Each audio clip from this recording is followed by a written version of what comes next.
దీంతో తదుపరి కార్యాచరణపై బీఆర్ఎస్ కసరత్తు మొదలుపెట్టింది. నందినగర్లోని కేటీఆర్ నివాసానికి ఇప్పటికే హరీష్ రావు, కవిత, కొందరు మాజీ మంత్రులు కూడా వచ్చారు. న్యాయ నిపుణులతో నేతలంతా కూడా చర్చిస్తున్నారు. సుప్రీంకోర్టుకు వెళ్తారా, లేకపోతే 9న ఏసీబీ విచారణకు హాజరవుతారా? ఏం చేయబోతున్నారైతే ప్రస్తుతానికి ఒక ఉత్కంఠ కలిగిస్తోంది.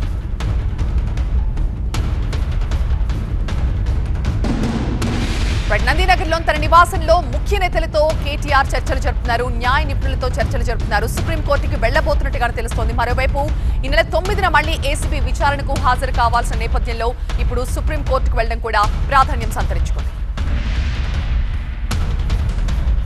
మా ప్రతినిధి రాకేష్ ఉన్నారు మరింత సమాచారం ఇచ్చడానికి. రాకేష్, నందినగర్లో కేటీఆర్ ఇంటి దగ్గర ఏం జరుగుతోంది? న్యాయ నిపుణులతో చర్చిస్తున్నట్టుగా తెలుస్తోంది.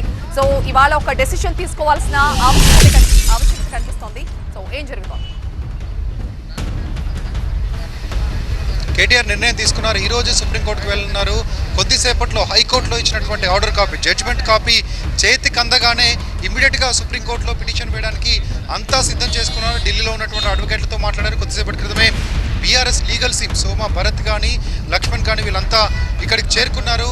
ప్రస్తుతం కేటీఆర్తో భేటీ అవుతున్నారు. జడ్జిమెంట్ కాపీని తీసుకొని వెంటనే ఢిల్లీలో పిటిషన్ వేయడానికి అన్ని రకాలుగా ఏర్పాట్లు చేసుకున్నారు. దీంతోపాటు విచారణకు వెళ్తారు. విచారణ కొనసాగుతున్నప్పుడు సహకరిస్తారు.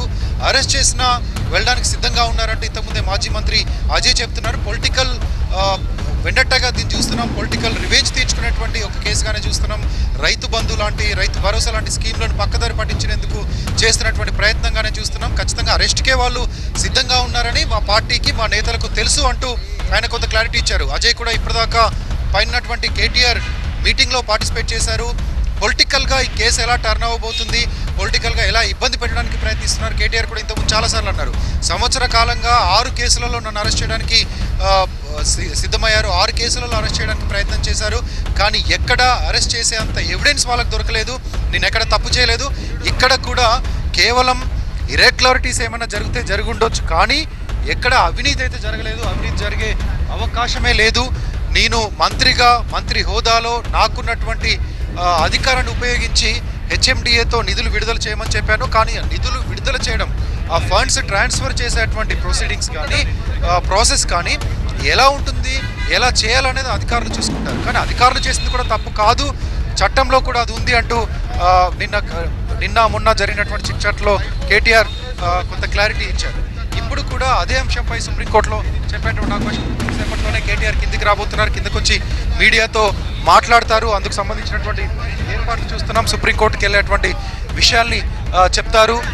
సుప్రీంకోర్టుకు ఏ కారణంతో వెళ్తారు, క్వాష్ పిటిషన్ కారణంగానా లేకపోతే వేధింపులు చేస్తుంది, కావాలని వేధించే ప్రయత్నం చేస్తున్నారని చెప్పబోతున్నారా, ఎలా సుప్రీంకోర్టుకు వెళ్తారనే వివరాలు కొద్దిసేపట్లో కేటీఆర్ చెప్పారు. దాంతోపాటు పొలిటికల్గా దీన్ని ఎలా చూస్తున్నారు, పొలిటికల్గా దీన్ని ఎట్లా ఎదుర్కోబోతున్నారు, అరెస్ట్ చేయడానికి ముందుకు వస్తారా, లేకపోతే రైడ్స్ చేస్తే కనుక ఎలా కార్యకర్తలను ఎలా సమయం చేసుకోవాలి, వాళ్ళు ఏమైనా ఆందోళన కార్యక్రమాలకు దిగితే ఇంతకుముందే కేటీఆర్ చెప్పారు, ఎక్కడ ఆందోళన చేయము, కానీ నిరసనలు మాత్రం రాజకీయ కారణాలతో పెడుతున్నటువంటి కేసులపై నిరసనలు మాత్రం శాంతియుతంగా ఖచ్చితంగా చెప్తామంటూ చెప్పారు.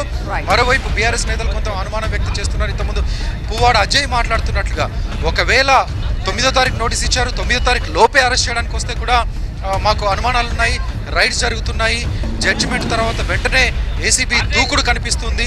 సో ఇవన్నింటిని కూడా, ఈ పరిణామాలన్నింటినీ కూడా గమనిస్తున్నాం, లోపల వీటిపైన చర్చిస్తున్నాము. ఇప్పుడే వచ్చినటువంటి అడ్వకేట్లు కూడా దీనికి సంబంధించినటువంటి అప్డేట్స్ని కేటీఆర్కి ఇచ్చారు. సుప్రీంకోర్టుకు వెళ్తే ఎలా ఉంటుందనే విషయంపైన కూడా చర్చలు జరుగుతున్నాయి. కొద్దిసేపట్లోనే కేటీఆర్ కిందకి రాబోతున్నారు. ప్రస్తుతం కిందకు వచ్చి మీడియాతో ఆయన మాట్లాడతారు, దీనిపైన స్పందిస్తారు.